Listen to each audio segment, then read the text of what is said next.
ونعوذ بالله من شرور أنفسنا ومن سيئات أعمالنا من يهده الله فلا مضل له ومن يضلل فلا هادي له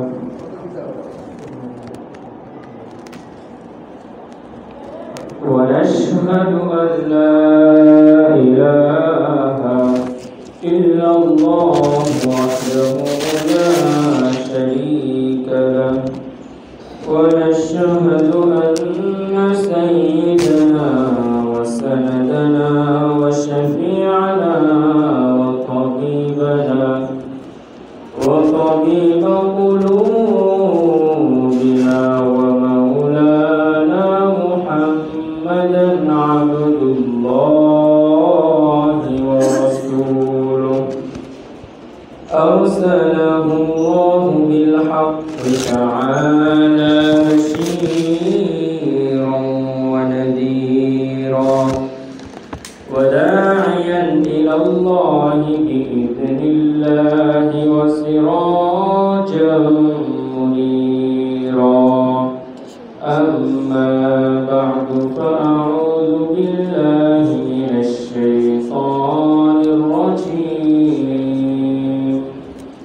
بسم الله الرحمن الرحيم عما يتساءلون عن النبأ العظيم الذي هم فيه مختلفون صدق الله العظيم وقال تعالى يا أيها الناس اتقوا ربكم واخشوا يوما لا يجزي والد عن ولده ولا مولود هو جاز عن ولده صدق الله العظيم وقال النبي صلى الله تعالى عليه وسلم يتقارب الزمان وينقص العمل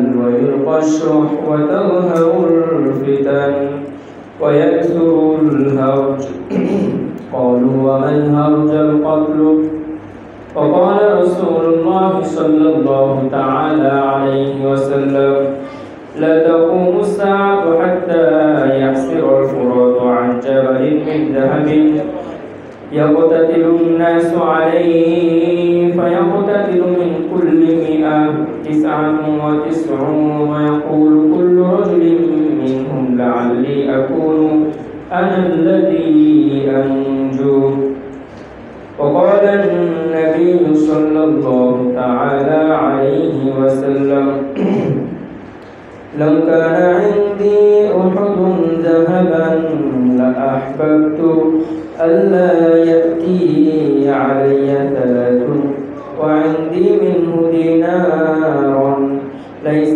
شيء أرشده في دين علي أجد من يقبله أو كما قال صلى الله تبارك وتعالى عليه وسلم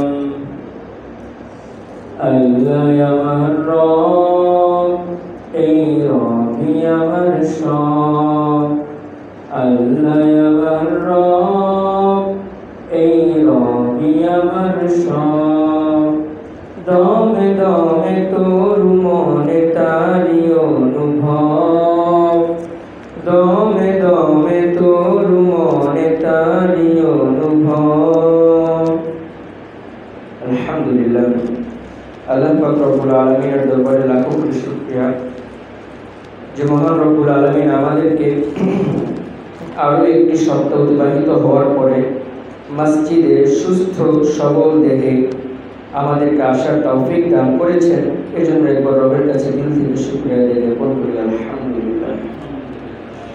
যে ভাইরা এখন আমরা বাইরে আছি সারা সপ্তাহ আমরা দোকান করেছি, পাট করেছি, ব্যবসা করেছি, বাণিজ্য করেছি, সপ্তাহে একটি দিন আল্লাহ রাসূল সাল্লাল্লাহু আলাইহি ওয়াসাল্লাম মুসলমানদের জন্য শ্রেষ্ঠ দিন বানিয়েছেন। সপ্তাহে একটি দিন আল্লাহ রাসূল সাল্লাল্লাহু আলাইহি ওয়াসাল্লাম দিনের সর্দার বানিয়েছেন। সপ্তাহে একটি দিন মুসলমানদের জন্য এই দিনকে উত্তম শ্রেষ্ঠত্ব দান করেছেন। এই দিনে আল্লাহ রাসূল সাল্লাল্লাহু আলাইহি ওয়াসাল্লাম এই দিনের ফজিলতকে ব্যাপক করেছেন। তাই সকলের কাছে আকুল আবেদন এই যে আমরা সকলেই আজকের জন্য অন্ততপক্ষে ব্যবসা বাণিজ্যকে একটুখানি বন্ধ করে দলে দলে মসজিদে চলে আসি, এবং যে ব্যক্তি জুমার আজানের পরে দুনিয়ার কোনো কাজকর্মে লিপ্ত হলো সে যেন হারামে পতিত হলো। আল্লাহ তাআলা আমাদের সকলকে গুরুত্বপূর্ণ শ্রেষ্ঠত্ব দিনে সকল রকম হারাম থেকে বেঁচে সওয়াবের দিকে মসজিদে গমন করার তৌফিক দান করুন। আলহামদুলিল্লাহ। সম্মানিত হাজিরিন, আমরা আপনাদের দোয়া এবং ভালোবাসায় আল্লাহ রব্বুল আলামিনের তৌফিকে গত কয়েক সপ্তাহ যাবত কোরআন কারীম থেকে একটি সূরার সংক্ষিপ্ত তাফসীর আলোচনা করছিলাম। সেই সুবাদে আজকে আমরা কোরআন কারীম যেহেতু আমাদের জানা দরকার, হাদিসে পাকগুলো আমাদেরকে সেভাবেই জানা দরকার। গত সপ্তাহে আপনাদের সামনে আরজি পেশ করেছিলাম সূরাতুত তাকওয়ির অথবা সূরাতুল ইনফিতার, অর্থাৎ কিয়ামত সংঘটিত হওয়ার যে সূরাটি, এটি আপনাদের সামনে উপস্থাপন করব। কিন্তু যখন হাদিসের পাতা উল্টাতে লাগছিলাম তখন দেখলাম যে কিয়ামতের পূর্ব কিছু আভাস রয়েছে যেগুলো আজকে মুসলমান জনগোষ্ঠীর মধ্যে বিদ্যমান রয়েছে। যদি এগুলোকে আগে উপস্থাপন না করে কিয়ামত সম্পর্কিত আলোচনা করা হয় তাহলে বিষয়টা এরকম হবে যে আমাদের অনুধাবন করতে কষ্ট হবে, এবং অন্যান্য সময় মতো এইবারও কিয়ামতকে আমরা শুধু একটা আলোচনার বস্তু হিসাবে ছেড়ে দেব। ঠিক সেই কথাকে মাথায় নিয়ে আমি অযোগ্য বান্দা আপনাদের সামনে বুখারী এবং মুসলিম শরীফের কিতাবুল ফিতান এই অধ্যায়গুলোকে ঘাটাঘাটি করে আপনাদের সামনে 3টি হাদিস নিয়ে এসেছি, এবং কোরআন কারীম থেকে 2টি সূরা থেকে আমি কয়েকটি আয়াত তেলাওয়াত করেছি। আল্লাহ তাআলা আমাকে তৌফিক দান করুন যেন আমি কোরআন কারীমের সেই আয়াতগুলো এবং 3টি হাদিসের পূর্ণ ব্যাখ্যা আপনাদের সামনে তুলে ধরতে পারি। এর মধ্যে ভুল ত্রুটিগুলো আল্লাহ তাআলা মাফ করুন। যেহেতু আমার পথটা অনেকটাই কঠিন, তাই এখানে সকলেই মনোযোগ দিয়ে শুনবেন এবং আমল করার চেষ্টা করবেন।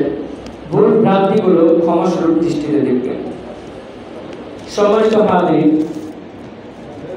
মুসলমানদের দুনিয়াতে পাঠানোর একটা উদ্দেশ্য আল্লাহ তাআলা আগে থেকেই সেট করে রেখেছেন। সেটা হচ্ছে মুসলমানরা দুনিয়াতে আসবে এবং আল্লাহ তাআলার ইবাদত করবে।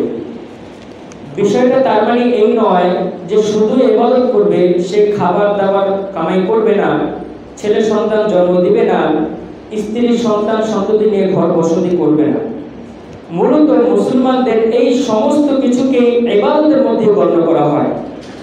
আল্লাহ তাআলা যেমন মুসলমানদেরকে বলেছেন যে ওয়ামা খালাকতুল জিন্না ওয়াল ইনসা ইল্লা লিয়াবুদুন, যে আমি মুসলমানদেরকে মানুষদেরকে শুধু সৃষ্টি করেছি আল্লাহ তাআলার ইবাদত করার জন্য।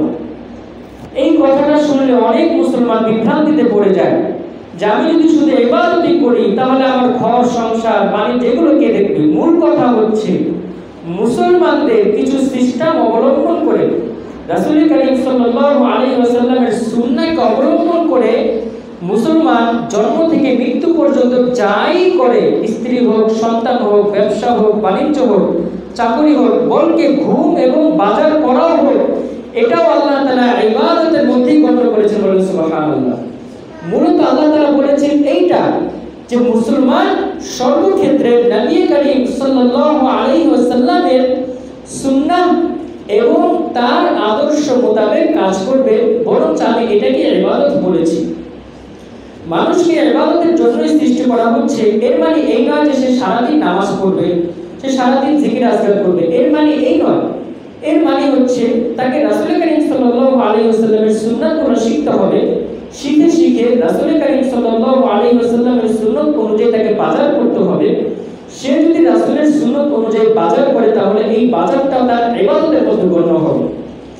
সে যদি রাসূল করিম সাল্লাল্লাহু আলাইহি ওয়াসাল্লামের সুন্নাহ মোতাবেক বাথরুম করে, আল্লাহু আকবার, এই বাথরুমটাও তার ইবাদতের মধ্যে গণ্য হবে।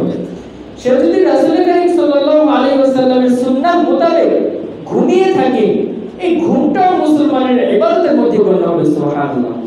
সে যদি রাসূল করিম সাল্লাল্লাহু আলাইহি ওয়াসাল্লামের সুন্নাহ অনুযায়ী রাস্তা দিয়ে হেঁটে চলে, এই হেঁটে চলাটাও তার জন্য ইবাদতের মধ্যে গণ্য হবে। সুবহানাল্লাহ। সে যদি রাসূল করিম সাল্লাল্লাহু আলাইহি ওয়াসাল্লামের সুন্নাহ অনুযায়ী 5 টাকা দান করে, এটাও তার ইবাদতের মধ্যে গণ্য হবে। সে যদি রাসূল করিম সাল্লাল্লাহু আলাইহি ওয়াসাল্লামের সুন্নাহ অনুযায়ী কাউকে দাওয়াত করে খাওয়ায় এবং কারো ঘরে দাওয়াত খায়ও, এইটাও রাসূল করিম সাল্লাল্লাহু আলাইহি ওয়াসাল্লামের সুন্নাহ অনুযায়ী যদি করে, এইটাও ইবাদতের মধ্যে গণ্য হবে। সুবহানাল্লাহ। মূলত আল্লাহ তাআলা বলেছেন যে এইটা যে আমি মানুষকে আমার ইবাদতের জন্য সৃষ্টি করেছি, এটা দ্বারা আল্লাহ তাআলা মানুষকে আটকে ধরেন নাই, বরঞ্চ মানুষের সামনের পথটাকে চলা আরো সহজ এবং আরো লাভবান করে দিয়েছে। অথচ আমরা যেই পথগুলো অবলম্বন করছি আল্লাহকে বাদ দিয়ে, সেই পথগুলো নিতান্তই বিপজ্জনক। তবে আমরা ওই পথগুলোকে সফলতা এবং কামিয়াবির পথ হিসাবে অবলম্বন করছি। যদি আমি হাদিসের পাকগুলো আপনাদের সামনে উপস্থাপন করি, তাহলে এটাকে বিচার করার দায়িত্ব আপনাদের, এটাকে জাজ করার দায়িত্ব আপনাদের, যে আমরা যেই জীবনটা এখন চালাচ্ছি, যেই জীবনটা যেভাবে আমরা অতিবাহিত করছি, আসলে কি ওই জীবনটা অতিবাহিত করার প্রশ্ন আমার ছিল কিনা।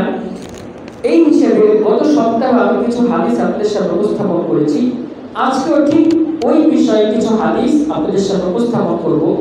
এরপরে নিজের জীবনকে নিজেই হাদিসকে আয়না স্বরূপ সামনে রেখে একটুখানি দেখে নেবেন যে আমি কি আমার জীবনটা ওইভাবে অতিবাহিত করছি কিনা যেভাবে আমার আল্লাহ এবং আল্লাহ রাসূল সাল্লাল্লাহু আলাইহি ওয়াসাল্লাম আদেশ দিয়েছে।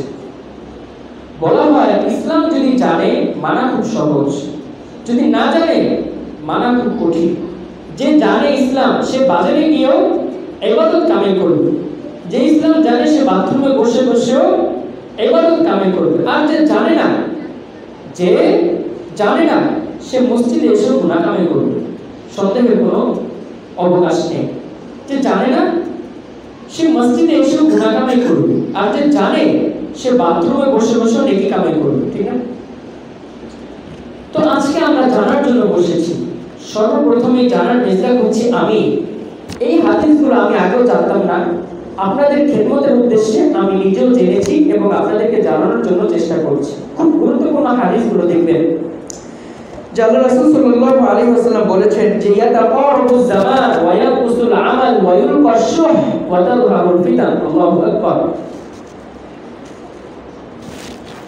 আল্লাহ রাসূল সাল্লাল্লাহু আলাইহি ওয়াসাল্লাম বলেছেন ইয়াতাকারাবুজ জামান, কিয়ামত সংঘটিত হওয়ার আগ মুহূর্তে 4টা জিনিস প্রকাশ পাবে। কয়টা জিনিস? 4টা জিনিস প্রকাশ পাবে। দেখেন তো এই জিনিসগুলো আপনার সমাজে আছে কিনা। যদি থাকে তাহলে আপনি ভেবে নেবেন যে আমাদের সামনে সুখ শান্তি তো দূরের কথা, কিয়ামত আমাদের সামনে। বা যেই জিনিসগুলোকে আমরা হাসি তামাশা কিংবা সুখ শান্তির বস্তু হিসেবে আমরা গ্রহণ করেছি কিংবা আমরা পেতে চাচ্ছি, সেইগুলোকে আসলে আমাদের সুখ শান্তি বিষয়বস্তু নাকি কিয়ামতের আলামত, এই জিনিসগুলো আমি আপনাদের সামনে উপস্থাপন করার চেষ্টা করব ইনশাআল্লাহ। আল্লাহ রাসূল বলেছেন ইয়াতাকারাবুজ জামান, কিয়ামত সংঘটিত হওয়ার পূর্বে জামানা খুব ছোট হয়ে যাবে। আল্লাহু আকবার। এর মানে কি? এর মানে হচ্ছে রাসূল কারীম সাল্লাল্লাহু আলাইহি ওয়াসাল্লাম বলেন যে একটা বছর একটা মাসের মতো হয়ে যাবে, একটা মাস একটা সপ্তাহের মতো হয়ে যাবে, একটা সপ্তাহ একটা দিনের মতো হয়ে যাবে, একটা দিন একটা ঘন্টার মতো হয়ে যাবে, একটা ঘন্টা একটা মিনিটের মতো হয়ে যাবে, একটা সেকেন্ড একটা মিনিট একটা সেকেন্ডের মতো হয়ে যাবে।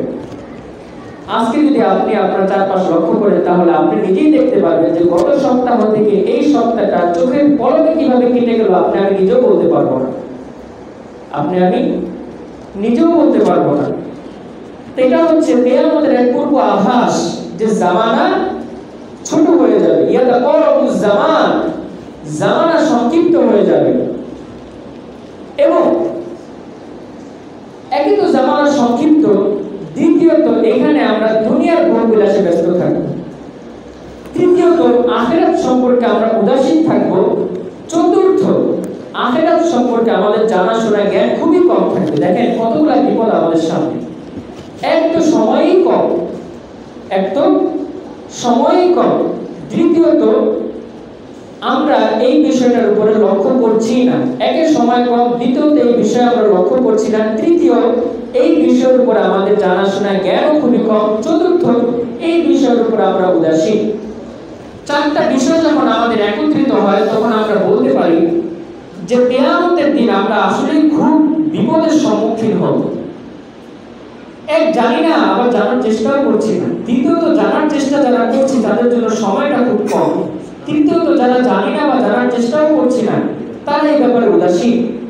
কিয়ামত বলতে কিছু আছে, এইটা শুধু বিষয়বস্তু এবং আলোচনার বিষয়বস্তু দিয়ে ক্ষান্ত হয়ে গিয়েছে। মানুষের দিলের মধ্যে এটা নিয়ে কোনো ফিকির কিংবা জিকির আদৌ দেখা যায় না।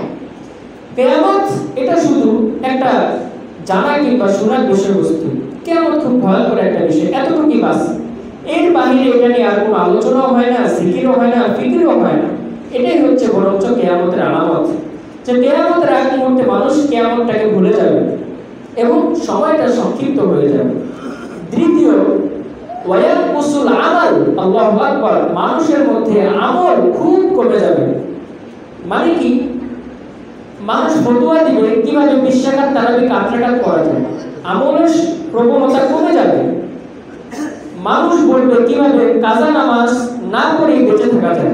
অনেকে এরকম বলে কাজা নামাজ পড়া লাগবে না। এটা কি কিয়ামতের আলামত বলা হয়েছে? ওয়ায়াকুসুল আমাল, আমলের প্রবণতা খুব কমে যাবে। তৃতীয়, তাহাজ্জুদ নামাজ বলতে যে একটা নামাজ আছে, এইটা শুধু আমাদের চিন্তা ভাবনায় থাকবে, পড়ার কোনো সুযোগ হবে না। ওয়ায়াকুসুল আমাল, আমল খুব কমে যাবে।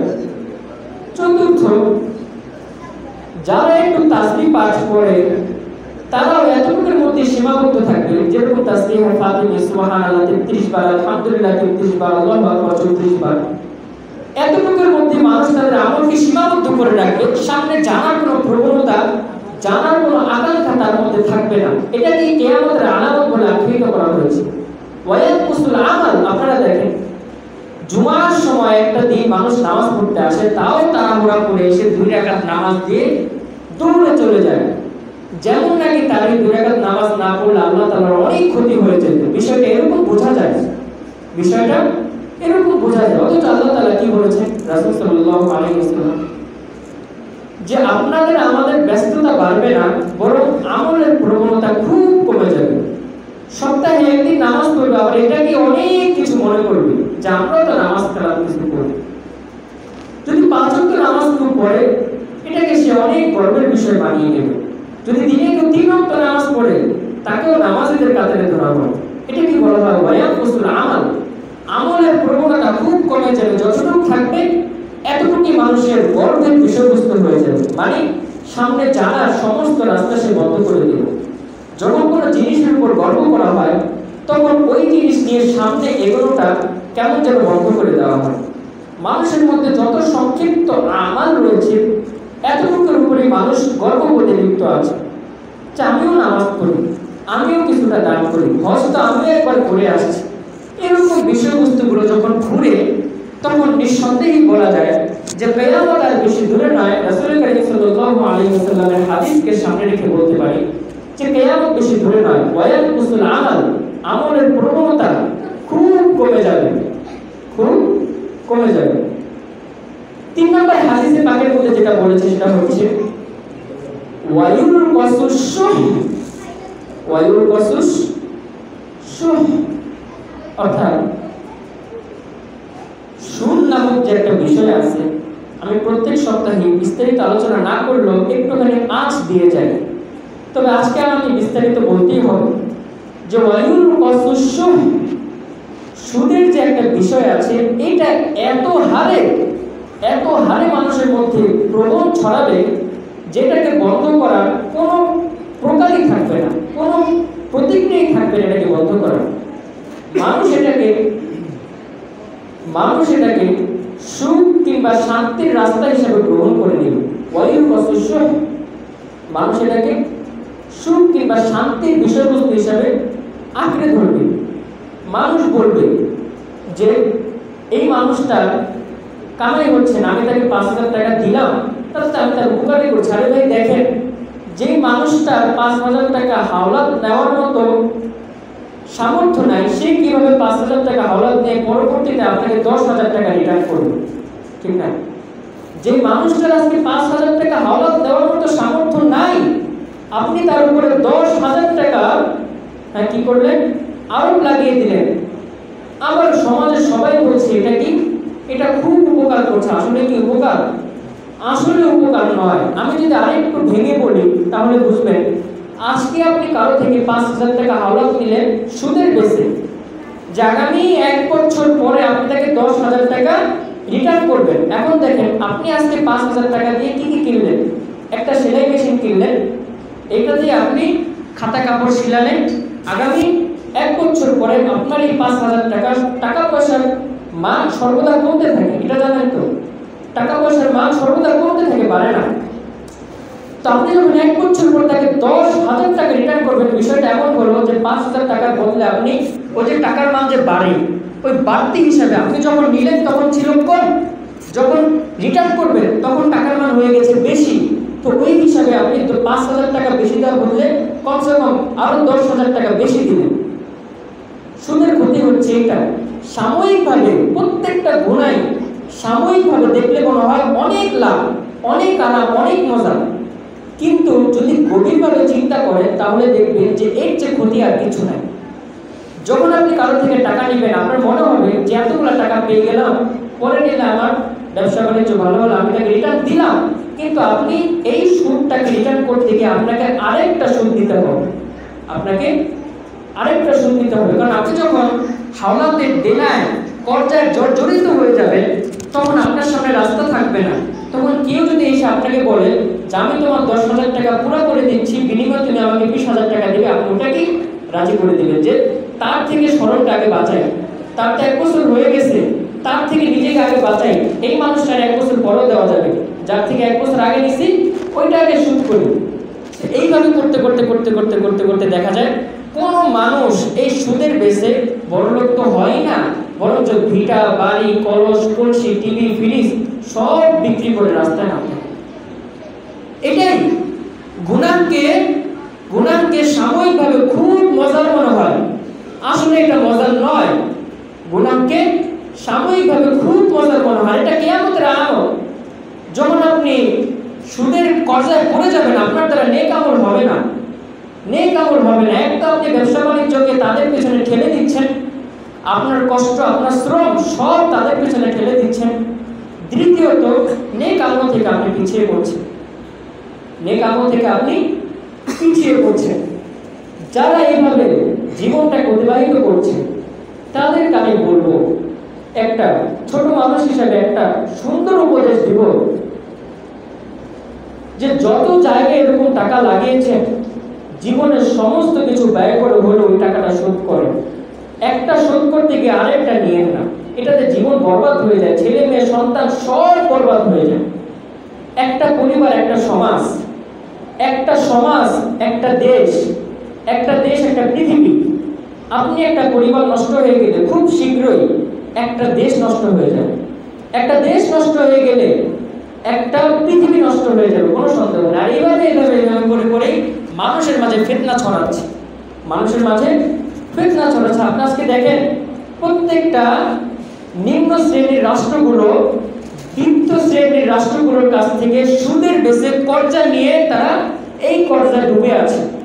তো এটাকে শোধ করার জন্য তারা কি করছে? তারা সমস্ত রকম দায়বদ্ধতাকে সামনে রেখে তারা তাদের কমন মানছে, তারা তাদের কমন মানছে। কেন? কারণ সে তো তাদের কাছে টাকা পয়সার কাছে আকৃষ্ট। আপনি যদি দেখেন আপনার কথাগুলো, যে আপনার ঘরে আপনার একজন বোন বা আপনার একজন মা একটা সেলাই মেশিন দিয়ে একটা শার্ট কিংবা একটা পাঞ্জাবি নিজেই সেলাই করে নিতে পারে, অথচ আপনি বাইরের রাষ্ট্রগুলো দেখেন তাদের একটা পাঞ্জাবি কিংবা একটা শার্ট সেলাই করতে হলে 1 কোটি টাকা দামের একটা রোবট বানানো লাগে। তাহলে আল্লাহ তাআলা গরিব হিসেবে মেধা কাকে বেশি দিল? আপনাকে বেশি দিচ্ছে। অথচ আপনি নিজেকে ছোট মনে করে নিজেকে আরেকটু ভালোভাবে বাঁচার জন্য রাসূল কারীম সাল্লাল্লাহু আলাইহি ওয়াসাল্লাম এবং দ্বীন ইসলামের শরীয়তকে পায়ে পিষার কারণে আল্লাহ তাআলা আপনাকে গোলামের জিন্দেগিতে আবদ্ধ করে রাখছে। ঠিক না? আল্লাহ তাআলা আপনাকে গোলামের জিন্দেগিতে আবদ্ধ করে রাখছে। এই জন্য সর্বদা চেষ্টা করবো যে ওয়া মা খালাকতুল জিন্না ওয়াল ইনসা ইল্লা লিয়াবুদুন, জীবনের প্রত্যেকটা ধাপে কিভাবে আল্লাহর গোলামি করা যায় সেই প্রচেষ্টায় নিজেকে মত্ত রাখবো। আর আল্লাহর গোলামি করার জন্য এটা শিখতে হবে, এটা শিখতে হবে। দেখেন, একটা অফিসে কাজ করার জন্য ট্রেনিং নেওয়া লাগে, লাগে না? লাগে না? একটা দোকানে কাজ করার জন্য সেখানে আগে 4-5 মাস থেকে ট্রেনিং নেওয়া লাগে। তো ইসলামের কাজ আপনি করবেন, এটা শেখা লাগবে না? এটাও শেখা লাগবে। আর শিখতে শিখতে আমাদের মৃত্যু হবে, বোধ হবে। এই জন্য সর্বদা নিজের মধ্যে শেখার প্রবণতা রাখবেন যে আজকের দিনে আমি গতকালকে থেকে কি শিখলাম, আজকের দিনে আমি গতকালকে থেকে কি শিখলাম। আমি দেখি বাজারে যাওয়ার দোয়াটা আমি মুখস্থ করতে পারি কিনা, আমি দেখি যে বাথরুমে যাওয়ার দোয়াটা আমার হয় কিনা, আমি দেখি যে নামাজের মধ্যে রুকুটা আমার হয় কিনা।